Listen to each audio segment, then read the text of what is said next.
commencer par évoquer la question des origines ou des filiations de l'éducation populaire.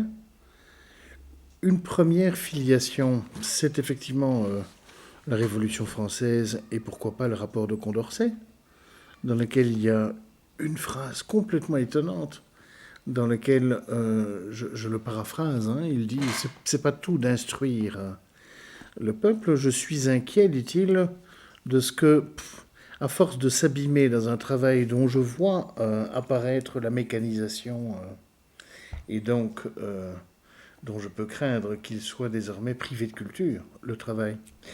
Je crains que nous ayons beau instruire, que nous passions à côté de l'enjeu. Et donc, il faudra se préoccuper de l'éducation des adultes. Et donc, il annonce à la fois l'éducation tout au long de la vie, dans sa mode OCDE, Union européenne, à la limite dans son mode libéral. Mais il annonce aussi, pourquoi pas, l'exigence de l'éducation populaire. Et maintenant, de manière plus philosophique et non historique, il est évident que le déploiement d'un régime démocratique, c'est le déploiement d'une exigence de la parole et de l'intelligence.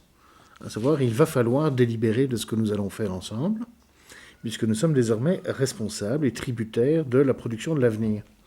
Et donc, effectivement, l'exigence de la démocratisation de la culture et plus profondément de la démocratie culturelle, c'est-à-dire de ma capacité d'attribuer du sens au monde dans la délibération que j'ai avec mes proches et mes moins proches, c'est évidemment essentiellement lié au postulat de la démocratie. Donc ça, c'est une filiation. Une deuxième filiation, et ces filiations se superposent et se sédimentent, c'est celle du mouvement ouvrier. On peut dire que la première création de l'éducation populaire, c'est le syndicalisme.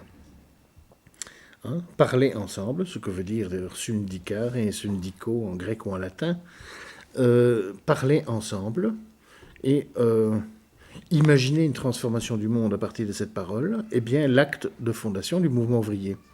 Et donc, de nouveau, de manière philosophique et pas trop historique, on peut dire que la création des syndicats, des mutuelles, des coopératives, de l'économie sociale, c'est une création de l'éducation populaire, c'est-à-dire une manière de socialiser une expérience critique du monde et d'en inférer des avenirs imaginables et désirables possibles, et donc des institutions et des organisations pour le faire. C'est une deuxième filiation. Une troisième filiation, plus complexe, c'est celle du travail social, à la fois dans sa dimension étatique et républicaine, mais aussi dans sa dimension chrétienne et caritative, dont on verra alors des avatars tardifs dans l'animation socioculturelle, c'est-à-dire des manières de civiliser de manière plus ou moins autoritaire, plus ou moins participative, de civiliser le monde, de partir à la conquête de la société civile, de tenter de l'amener dans ce qu'on définit comme étant le progrès.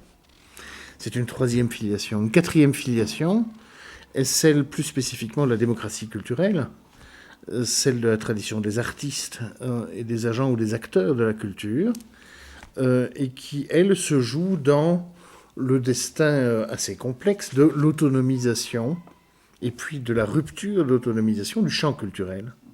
Et donc une série d'acteurs, notamment d'acteurs autour du théâtre, autour du cinéma, autour des bibliothèques publiques, dans les lendemains de la Deuxième Guerre, joueront la carte de l'éducation populaire par les moyens de l'art et de la culture. Donc pour moi, ce sont grosso modo, et très vite dit, les 4 filiations de l'éducation populaire.